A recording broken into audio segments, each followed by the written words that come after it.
Hello friends, नमस्कार। आप सबका स्वागत है मेरे YouTube channel new heaven classes में। फ्रेंड्स, आज आप सबके बीच में उपस्थित हूँ एक महत्वपूर्ण वीडियो लेकर के क्लास 10th के स्टूडेंट के लिए। वैसे आप किसी भी क्लास में पढ़ते हो, आप 10th में हो, 11th या 12th में हो, आप किसी भी बोर्ड में हो या आप कोई कंपटीशन की प्रिपरेशन कर रहे हो, ये वीडियो आपके लिए बहुत महत्वपूर्ण है। आज इस वीडियो में हम बात करेंगे मोस्ट इंपॉर्टेंट प्रीपोजिशन की। Class 10th most important 2 marks, ये आपके बोर्ड एग्जाम में 2 नंबर का आएगा। और केवल बोर्ड एग्जाम के पर्पज से ही देखा जाए, ये आपके इंग्लिश ग्रामर के नॉलेज को भी बढ़ाता है। तो आइए शुरू करते हैं इस वीडियो को। और एक वीडियो को देखने से पहले एक बात आपको बताना चाहूंगा कि ये जितने भी क्वेश्चन हैं आपके बोर्ड एग्जाम में आए हुए हैं और ये बोर्ड एग्जाम के दृष्टि से बहुत महत्वपूर्ण है। तो ध्यान से देखिएगा वीडियो को, और अगर वीडियो पसंद आएगा तो चैनल को सब्सक्राइब कर लीजिएगा, वीडियो को लाइक और शेयर कर दीजिएगा। आइए स्टार्ट करते हैं आज का ये वीडियो। तो फ्रेंड्स, सबसे पहला क्वेश्चन आपने क्या देखा कि द सोल्डियर फॉट स्पेस करेज, ऐसे आपको क्वेश्चन आएगा हाई स्कूल में। यहाँ पर आपको 3 ऑप्शन दिया होगा, आपको इसमें से कोई एक ऑप्शन चूज करना होगा जो करेक्ट होगा।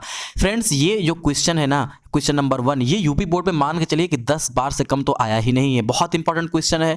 अब बच्चे यहाँ पर गलती बहुत करते हैं प्रीपोजिशन में, तो मैं आपको बताना चाहूंगा कि देखिए, अगर फॉट आता है तो फॉट के साथ बिथ का प्रयोग करते हैं। इसका आंसर क्या होगा? बिथ। तो द सोल्डियर्स फॉट बिथ करेज, सैनिकों ने साहस के साथ लड़ा। देखिए, कभी कभी क्या होता है, यहाँ पर सोल्डियर्स के स्थान पे आर्मी आ गया। तो देखिए, ये जो सब्जेक्ट है ना भैया, ये बदल सकता है। तो आप इससे प्रॉब्लम मत सोचिएगा कि यहाँ पर सब्जेक्ट कैसे चेंज हो गया तो क्या करेंगे। अगर फॉट है तो फॉट बिथ का प्रयोग करेंगे। आइए देखते हैं अगला question. He has been charged, यहां पर स्पेस है, उसके बाद थेफ्ट ऑफ बिथ फ्रॉम। देखिए, चार्ज बिथ, चार्ज के साथ कौन सा प्रीपोजिशन यूज करते हैं? तो चार्ज के साथ हम लोग प्रीपोजिशन यूज करते हैं बिथ का। चार्ज बिथ माने होता है से आरोपित। ये भी क्वेश्चन आपके यूपी बोर्ड के लिए बहुत ही महत्वपूर्ण है, तो याद रखिएगा चार्ज्ड बिथ।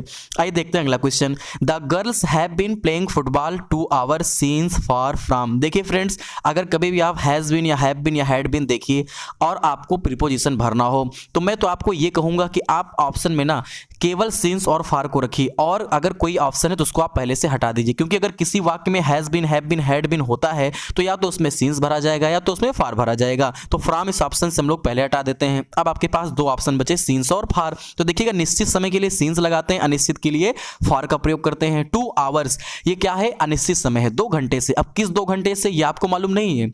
निश्चित समय कौन कौन से होते हैं? जैसे मॉर्निंग आ गया, इवनिंग आ गया, आफ्टरनून आ गया, सन 2005-10 कोई सन आ गया, या फिर कभी आ गया कि जनवरी से, सोमवार से। तो ये सब क्या होते हैं? निश्चित 2 घंटे से। ये आपका क्या हो गया? अनिश्चित। 2 बजे से आ जाए तो वो निश्चित होगा, तो यहाँ पर क्या भरेंगे? यहाँ पर फॉर भरेंगे। अगला क्वेश्चन क्या है? Sita died breast cancer by, from और ऑफ। बहुत इंपॉर्टेंट क्वेश्चन है, यूपी बोर्ड का बहुत ही महत्वपूर्ण क्वेश्चन है। डाइड ऑफ होता है, डाइड के साथ फिक्स प्रीपोजिशन है, ऑफ का प्रयोग करते हैं। डाइड ऑफ मींस होता है मरना। अगला क्वेश्चन देखिए, अगला क्वेश्चन है it is 8 o'clock space my watch by in from. देखिए फ्रेंड्स, बच्चे यहां पर इन भर देते हैं क्योंकि मेरी घड़ी में 8 बजे हैं, वो अर्थ के अनुसार यहां पर इन भर देते हैं। लेकिन याद रखिएगा, जो टाइम होगा बजने के लिए यहां पर बाई का प्रयोग करते हैं। तो इसका आंसर क्या होगा? It is 8 o'clock by my watch. अब देखते हैं अगला क्वेश्चन। अगला क्वेश्चन है the house is fire on in at. ये क्वेश्चन याद रखिएगा, क्वेश्चन यूपी बोर्ड का आया हुआ क्वेश्चन है और इसमें से गलतियां बहुत हो जाती हैं। जैसे आप लोगों ने क्रिकेट देखा होगा, जब कोई बल्लेबाज अच्छा खेलता है तो उसको क्या बोलते हैं कि Virat Kohli is on fire. तो यहां पर देखिए ऑन फायर का प्रयोग करेंगे, घर में आग लगी हुई है, तो ऑन इसका करेक्ट आंसर हो जाएगा। You must be bear catching cold, देखिएगा फ्रॉम, ऑफ, बाई। तो मैं आपको बताना चाहूंगा, एक होता है बी बेयर और एक होता है अबेयर। इन दोनों को अच्छे से याद कर लीजिए, इन दोनों के साथ फिक्स प्रीपोजिशन है, ऑफ का प्रयोग करते हैं। अगला question, she is good mathematics in, at, into.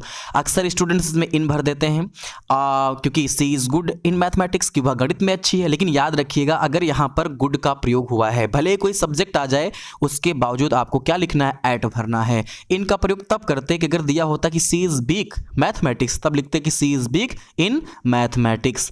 आइए देखते हैं अगला question. The house is repairs, ये क्वेश्चन भी इंपॉर्टेंट है, आपको बुक में जल्दी से नहीं मिलेगा, लेकिन ये यूपी बोर्ड का क्वेश्चन है। तो यहाँ पर क्या भरेंगे? अंडर भरा जाएगा कि the house is under repairs.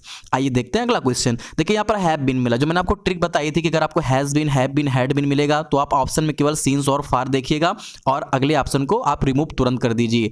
यहाँ पर 2005, 2005 निश्चित है क्या? निश्चित है, निश्चित समय है, दोबारा नहीं लौट के आएगा। तो निश्चित समय के लिए क्या भरते हो? सीन्स भरा जाता है। आइए देखते हैं अगला क्वेश्चन। अगला क्वेश्चन है कि गांधी जयंती इज सेलिब्रेटेड, बहुत ही इंपॉर्टेंट क्वेश्चन है। By, from, on. मैं आपको बताना चाहूंगा कि सेलिब्रेटेड ऑन होता है। और इससे भी इंपॉर्टेंट एक है आपका कांग्रेचुलेटेड, कांग्रेचुलेशन अगर कभी आ जाए तब भी आप किसका प्रयोग करेंगे, ऑन का प्रयोग करेंगे। Next question, please switch the light when you go to bed, off OFF from. ये कॉमन सेंस का क्वेश्चन है, आप सब जानते हो कि स्विच ऑफ होता है, आप फोन को स्विच ऑफ करते हो तो वहां पर देखिए किस प्रीपोजिशन का यूज करते हैं, OFF। आप लाइट ऑफ करते हो तो ये कॉमन सेंस का क्वेश्चन था, अगर आपने कभी नहीं पढ़ा तब भी ये क्वेश्चन आपका सही हो सकता है अगर आप थोड़ा सा अपना दिमाग इस्तेमाल करते हैं तो क्या हो जाएगा, OFF आप भर देंगे। ये सारे क्वेश्चन फ्रेंड्स इंपॉर्टेंट हैं और यूपी बोर्ड में आए हुए क्वेश्चन है, तो यहाँ पर बिल्कुल ध्यान से आपको बनाना है और वीडियो को लाइक कर दीजिए एक बार सब लोग। I will leave this house 2 hour. चलिए इस क्वेश्चन को देखते हैं। बहुत सारे बच्चे बिना कुछ सोचे समझे यहाँ फार लगा देंगे, सर अभी आपने 2 आवर आया था तो आपने फार लगाया था। भैया मैंने ये कहा कि अगर has been, have been, had been आएगा तब आप सीन्स फार को देखोगे। क्या इस क्वेश्चन में has been, have been, had been आया है? बिल्कुल नहीं आया है। यहाँ क्या लिखा है, आई विल लीव दिस हाउस, मैं इस घर को छोड़ दूंगा 2 आवर, 2 घंटे में। देखिए यहाँ पर जब has been, have been, had been ना आए और समय आ जाए तो ऐसी कंडीशन में क्या करते हैं, जब आवर आ जाए 2 आवर 3 आवर तो इन लगाते हैं। लेकिन अगर यहाँ पर has been, have been, had been ना आए और यहाँ 2 o'clock आ जाए, 3 o'clock आ जाए तो एट लगाते हैं। लेकिन यहाँ पर 2 आवर है तो किसका प्रयोग करेंगे, इन का प्रयोग करेंगे। तो I will leave this house in 2 hour, मैं इस घर को 2 घंटे में छोड़ दूंगा। ये क्वेश्चन भी इंपॉर्टेंट है, सी फर्फर्स मैंगोज ग्रेप्स देन टू बिथ। फ्रेंड्स इस क्वेश्चन को ध्यान से देखिएगा और मैं एक लाइन बोलने वाला हूं, इसको भी ध्यान से सुनिएगा। अगर किसी वाक्य में परफरेबल, परफर्स, सीनियर, जूनियर, सुपीरियर इन शब्दों का प्रयोग होता है तो आप याद रखिए कि हमेशा इसके साथ हम TO2 का प्रयोग करते हैं। ये क्वेश्चन आपके 12th में भी मिलेगा, आपको 11th में भी मिलेगा और आप कोई तैयारी करने जाओगे NDA एयरफोर्स की तो वहाँ पर भी मिलेगा। एक बार फिर दोहरा दूँ, परफर्स, परफरेबल, सीनियर, जूनियर, इन्फीरियर, सुपीरियर, पीरियर इन सब के साथ किसका प्रयोग करते हैं, टू का प्रयोग करते हैं। अगला question, I bought this book 10 rupees. देखिए फ्रेंड्स अगर कभी अमाउंट की चर्चा हो 10 रुपीज, 20 रुपीज, 100 रुपीज तो वहां पर प्रीपोजिशन फॉर का प्रयोग करते हैं। आइए देखते हैं आपका अगला question, Mohan jumped the river in into on. देखिएगा जंप की बात आ रही है, मोहन कहाँ कूदा, नदी में कूदा। देखिए नदी में कूदा तो कई बच्चे तो इन लगाते हैं लेकिन बिल्कुल गलत जवाब है। इनटू क्यों होगा, क्योंकि इनटू का अर्थ में होता है। इसका प्रयोग कब करते हैं, गतिशील अवस्था में करते हैं, जब कोई वस्तु बाहर से अंदर की ओर जाती है, कोई व्यक्ति बाहर से अंदर जाता है। तो मोहन अगर नदी में कूदा होगा तो गतिशील होगा और बाहर से अंदर होगा, तो स्पष्ट सी बात है, यहां पर किसका प्रयोग करेंगे, इनटू का प्रयोग करेंगे। She has been ill space Monday. अब देखिए यहां पर आपने हैज बीन देखा, अब सीन्स और फार फ्रॉम आपका पहले से हटा दिया जाएगा। अब देखिए यहां पर क्या होगा, बच्चे गलती करते हैं कि यहां पर सर जी इलिंग नहीं क्यों है, इल क्यों है, तो क्या करेंगे, ऐसा कुछ नहीं। आपने हैज बीन देखा ना, तो आप निश्चित समय है भाई, मंडे कितनी बार आता है एक वीक में, एक ही बार आता है, तो निश्चित समय है तो क्या हो जाएगा, सीन्स मंडे हो जाएगा। तो इसका आंसर होगा सीन्स। अगले क्वेश्चन की तरफ बढ़ेंगे, we should not laugh space others on at upon. ये भी फिक्स प्रीपोजिशन है फ्रेंड्स। लाफ एट मीन्स क्या होता है, हंसना। We should not laugh at others, हमें दूसरों के ऊपर हंसना नहीं चाहिए। आइए देखते हैं अगला question, the cat jumped the table on upon into. देखिए फ्रेंड्स यहाँ पर जंप्ड था तो मैंने किसका प्रयोग किया, इनटू का। तो आप लोग भी सोचेंगे कि सर यहाँ भी इनटू का प्रयोग होगा, ऐसा बिल्कुल नहीं है। क्यों नहीं है देखिएगा, क्योंकि देखिए यहाँ पर बाहर से अंदर की तरफ वो जा रही थी, गतिशील अवस्था थी। यहाँ जब बिल्ली कूदी होगी मेज पे, ये भी गतिशील अवस्था होगी, लेकिन ये बाहर से अंदर नहीं जा रही होगी। तो ऐसी कंडीशन में अफान का प्रयोग करते हैं कि जो बिल्ली थी वो मेज पर कूदी, और यहाँ पर क्या था, मोहन नदी में कूदा। तो इन दोनों वाक्यों का डिफरेंस देखिएगा कि इनटू का प्रयोग, इनटू का अर्थ में होता है, इसका प्रयोग गतिशील अवस्था में करते हैं जब कोई वस्तु बाहर से अंदर की हो जाती है। अपान का अर्थ ऊपर या पर होता है, इसका प्रयोग भी गतिशील अवस्था में करते हैं लेकिन बाहर से अंदर के लिए नहीं करते हैं। अगला question, please look this case carefully in at into.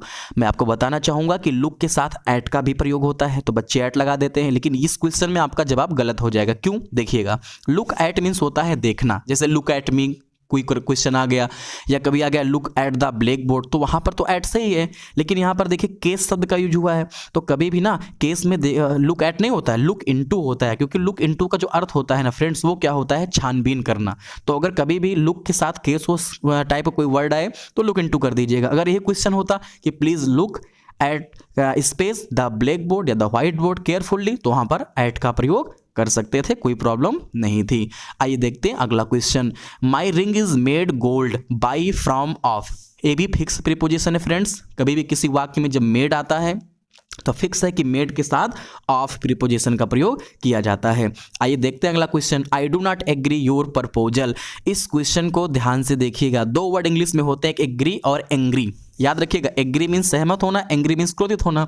इन दोनों के साथ विथ का प्रयोग करते हैं किस कंडीशन में, अगर इन दोनों का जो अर्थ निकल रहा हो किसी व्यक्ति के साथ निकल रहा हो, लेकिन अगर वस्तु से निकल रहा हो तो एग्री के साथ किसका प्रयोग करते हैं, एग्री के साथ हम लोग प्रयोग करते हैं टू का। ठीक, एग्री टू माने होता है क्या, एग्री मीन्स सहमत होना, टू एग्री टू मतलब किसी प्रस्ताव से सहमत होना। आप अर्थ निकालिए, आई डू नॉट एग्री, मैं सहमत नहीं हूं किससे, योर प्रपोजल। ये देखो प्रस्ताव है ना, तो यहां पर टू का प्रयोग करेंगे। लेकिन अगर ये क्वेश्चन ऐसे होता कि I do not agree space you, कि मैं आपसे नहीं सहमत हूं, तो यहां पर किसका प्रयोग करते हैं, विथ का प्रयोग करते हैं। ठीक, तो याद रखिएगा, एग्री विथ मीन्स होता है व्यक्ति से सहमत होना, और एग्री टू मीन्स होता है वस्तु से सहमत होना, और एंग्री विथ मतलब होता है व्यक्ति से नाराज होना।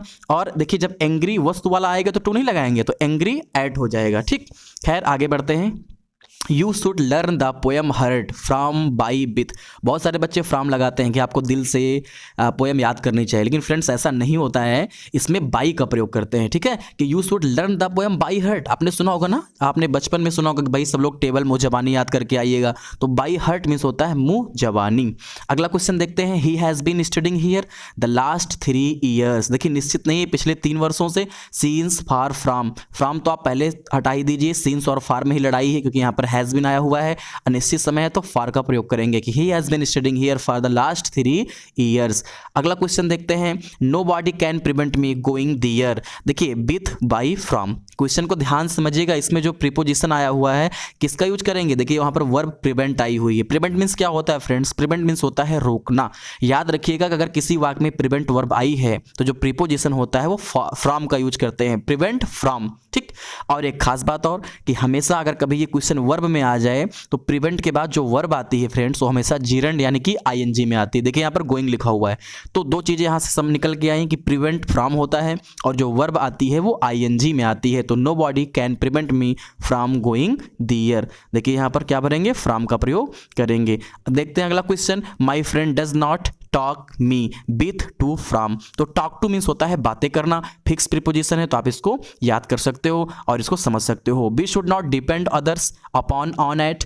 तो दो वर्ड इंग्लिश में होते हैं, एक डिपेंड होता है, एक होता है रिले। दोनों का अर्थ होता है निर्भर रहना, और दोनों के साथ जो फिक्स प्रीपोजिशन है वो ऑन आता है, तो डिपेंड ऑन और रिले ऑन का प्रयोग करते हैं। देखिए अगला question, he is not afraid mad dogs. तो फ्रेंड्स देखिए अफ्रेड ऑफ इस फिक्स प्रीपोजिशन है कि अफ्रेड ऑफ मीन्स होता है भयभीत रहना, अगर कभी अफ्रेड आएगा तो उसके साथ 100% ऑफ का प्रयोग करेंगे। देखिए the dog is always faithful his master of to from. देखिए फ्रेंड्स जो आपका लेवल है हाई स्कूल का ना, बहुत सारी चीज़ें जब आगे आप पढ़ोगे तो वहाँ पर बहुत चीज़ें आपको अलग अलग मिलेंगी।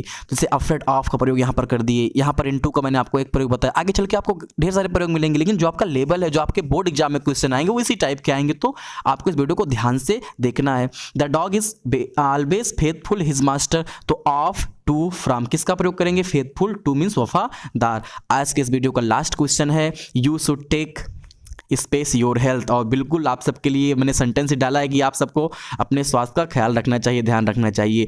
ऑफ, अबाउट, फ्रॉम, तो हमेशा याद रखिएगा कि टेक केयर के साथ किसका प्रयोग करते हैं, टेक केयर के साथ ऑफ का प्रयोग करते हैं। You should take care of your health. Friends ये सारे क्वेश्चन आपके यूपी बोर्ड में आ चुके हैं और उम्मीद करता हूँ कि वीडियो आपको पसंद आया होगा, और अगर आया है तो चैनल को सब्सक्राइब कर दीजिए, वीडियो को लाइक और शेयर कर दीजिए, और अगर आपको ऐसे और भी वीडियो चाहिए तो आप कमेंट बॉक्स में कमेंट करके बता सकते हैं। Thank you all of you for watching my video.